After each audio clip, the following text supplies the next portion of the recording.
Welcome home, brave heroes. I'm Ash, this is HeroQuest, and today I want to show you a new offering from Heroicadventurers on Etsy. These are skill cards for HeroQuest. This particular deck is available on Etsy, and I will put a link in the description below. What are you waiting for? Go get them.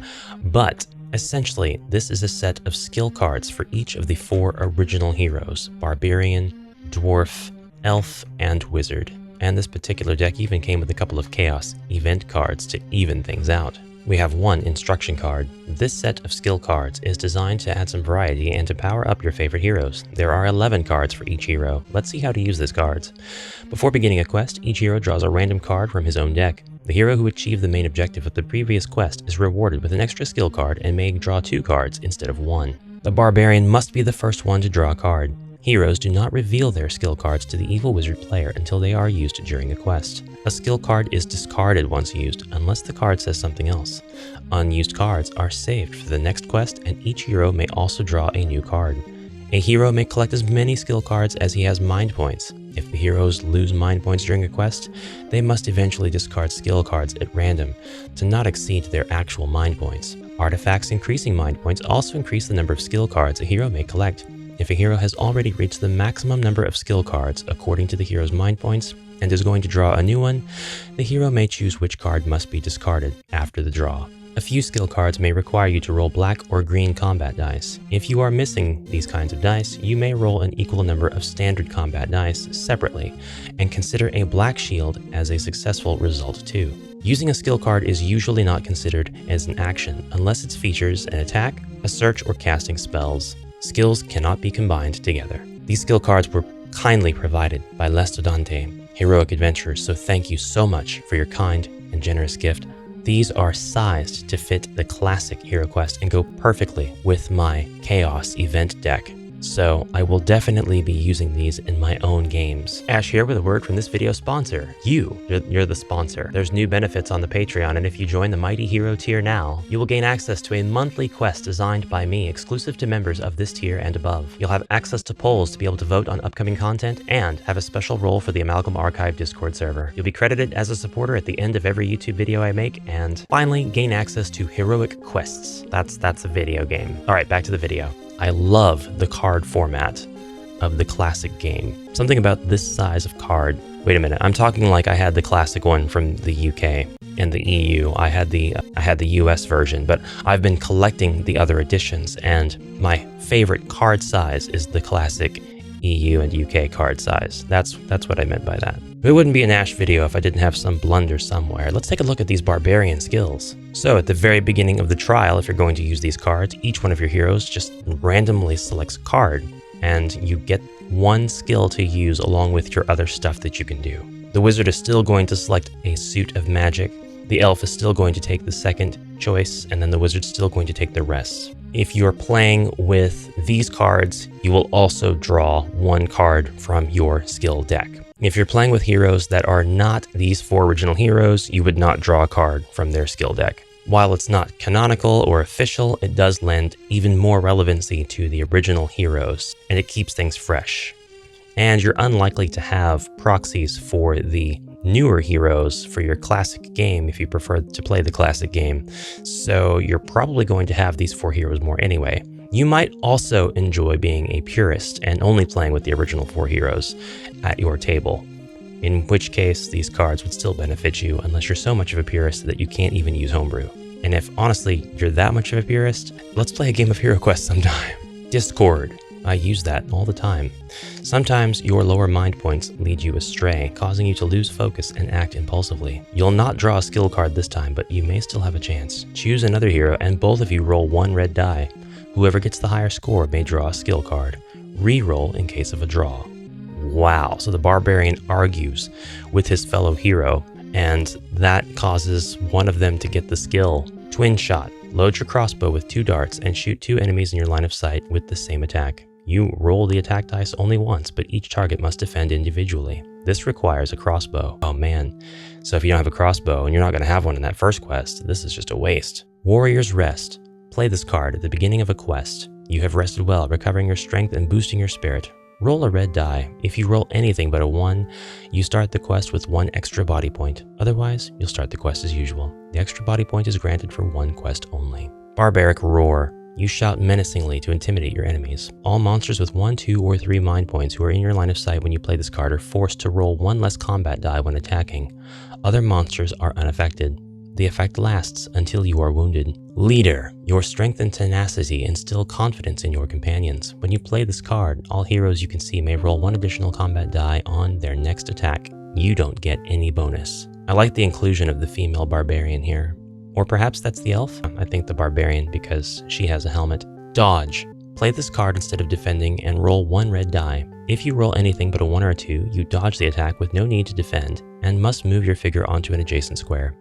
On a roll of 1 or 2, you must defend as usual. This card must be played before the opponent rolls his combat dice and requires a free adjacent square. This reminds me of the HeroQuest novels because in the HeroQuest novel, you've got a bit of a choose your own adventure section that also allows you to engage in combat with enemies that you encounter. And in this section on battling, you are able to actually parry an attack. Now, this was never made canon in the board game. It's pretty exclusive to the Dave Morris novels. But to parry, you have to roll a 1 or a 2 on a d6, and a successful parry negates 1 blow struck against you in that round. So I thought that was pretty interesting. Finish him. Use this skill after successfully attacking but not killing a monster. You immediately strike a second time at the same monster but add 1 extra combat die. The monster may defend as usual from the second attack.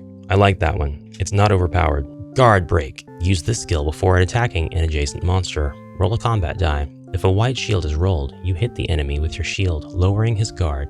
You may now attack with 1 less die than usual, and the monster cannot defend from this attack. If you fail to roll a white shield, you still attack with 1 less die. Requires a shield. That is a really cool mechanic. I like this one, and I like the finish him. This one, I almost want to say, should have a different title, but it's not quite a counterattack. But Guard Break, that is a really, really cool way to use Guard Break. This right here, this card, I would get multiples of this deck so that I could have multiples of this card, and I would give them to each player depending on the weapon and their skill level and so on. Chain of Death. Play this card as soon as you kill a monster. You will be able to move 2 squares more and attack another monster in range. If you kill the second monster, you may move 2 squares more and attack a third monster. Continue to move 2 squares and attack until a monster can't be reached or killed. This one's insane. This one is kind of like Death Blow, but I still don't think that it's too powerful because, I don't know, it just doesn't give me the feeling that it is unfair. You are able to continue moving and attacking, and you're probably going to be daring sometimes and hit things that aren't necessarily orcs or goblins, but really if you're crowd controlling and you can move around the room and attack like that, you can really take out a lot of annoying enemies in 1 turn. I really like, or I could try to hit the goblin, I could try to hit the boss. I could see a player choosing to go for the boss and then losing their roll, but like that creates moments where the game is a lot of fun. It's dynamic. The players are like cheering each other on. I love that. I love that a lot. Riposte Attack. You can play this card as soon as you successfully defend against an enemy attack, suffering no damage. You may parry and immediately strike an extra attack back at that enemy. This is necessary to have in any homebrew system where there are a lot of cards for the heroes. Yes, I love that one. And finally, Back Kick. And this illustration of this card is hilarious. I really enjoy that picture. Play this card if an adjacent enemy with 3 or less body points is preparing to attack you or another hero. You can try to stop this attack by surprising your enemy with a sudden kick. To do so, roll a combat die. If you roll a white shield, the enemy is stunned and unable to continue the attack. Love it. Really happy with these abilities. I have said before with the Chaos Event deck that they feel like they go with the game. This particular creator gets it. They understand HeroQuest in the way that I understand HeroQuest, and I vouch for their work feeling as authentic as possible to the spirit of the game. I can give you no higher praise. That is the highest praise I can give anybody who is making homebrew for HeroQuest, that it feels like it was supposed to be in the game already. All right, let's take a look at another one of these. Let's go with the elf skills, and we'll save the dwarf and wizard skills for next time. All right, so the dwarf is able to pick up one of these skills at random, and then for as many mind points as he has, just like the other heroes, after a quest is done, he can select another one and another one and another one after every quest, and he can hang on to them for as many mind points as he has. So you could potentially start quest 5 with, these are elf skills, not dwarf skills. I don't know why I said dwarf. I'm sorry. Don't be confused. The dwarf cannot use elf skills. The elf can select these on top of his either elemental suit or elf magic if you are playing with that deck, until you have an amount of cards equal to your mind points. And again, they are finite. I mean, once you use them, they're gone unless the card says otherwise. So, I mean, it could be really, really hard to save up your skills because they're really fun to use, it seems. So I'd be wanting to use a skill every quest. But Homebrew begets Homebrew, and you would be able to create a system of your own that would allow your heroes to kind of buy these skills or have them to use every quest. I think that would be really cool. Alright, so anyways, Risky Shot for the elf. You can use this card to perform a ranged attack against a monster behind another figure, even though your line of sight is blocked. Roll a red die. If you roll anything but a 1, you successfully hit your target, otherwise you hit the figure in front. Resolve the attack as usual. Yeah, I like that one a lot. Even though your line of sight is blocked, you should be able to arch your ranged weapon and attack what's behind it. Avoid Monster. Play this card as soon as you draw a wandering monster card. You hear the monster coming and hide yourself. The monster will be placed in an adjacent room or corridor and will not attack anyone during this turn. I like that one too. That one's fun. And it makes sense that we can hide from the wandering monsters from time to time. Eavesdrop.